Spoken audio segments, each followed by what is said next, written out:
ಒಂದು ಹಸಿರು ಹಳ್ಳಿಯಲ್ಲಿ ರಾನೋ ಎಂಬ ಪುಟ್ಟ ಚಿಡಿಯ ವಾಸಿಸುತ್ತಿತ್ತು. ರಾನೋ ತುಂಬ ಕುತೂಹಲದ ಚಿಡಿಯಾಗಿತ್ತು. ಪ್ರತಿದಿನ ಹೊಸದನ್ನು ನೋಡಬೇಕು, ಹೊಸದನ್ನು ಕಲಿಯಬೇಕು ಎಂದು ಹಾರುತ್ತಿತ್ತು. ಒಂದು ದಿನ ರಾನೋಗೆ ದೊಡ್ಡ ಬೆಟ್ಟದ ಮೇಲೆ ಹೊಳೆಯುವ ಬೆಳಕು ಕಾಣಿಸಿತು.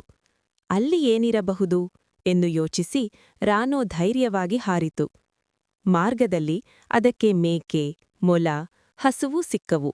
ಎಲ್ಲರೂ ಹೇಳಿದರು, ಜಾಗರೂಕರಾಗಿರು ರಾನೋ, ದೂರದ ಪ್ರಯಾಣ ಸುಲಭವಲ್ಲ. ಆದರೂ ರಾನೋ ನಗುಮುಖದಿಂದ ಹಾರುತ್ತಲೇ ಹೋಯಿತು.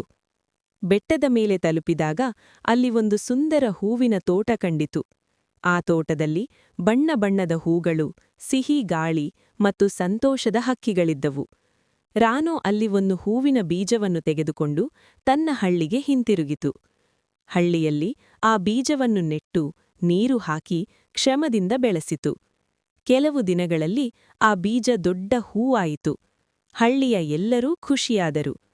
ರಾನೋ ಅಂದುಕೊಂಡಿತು, ಧೈರ್ಯ ಮತ್ತು ಒಳ್ಳೆಯ ಮನಸ್ಸಿದ್ದರೆ ಸಂತೋಷವನ್ನು ಎಲ್ಲರ ಜೊತೆ ಹಂಚಬಹುದು.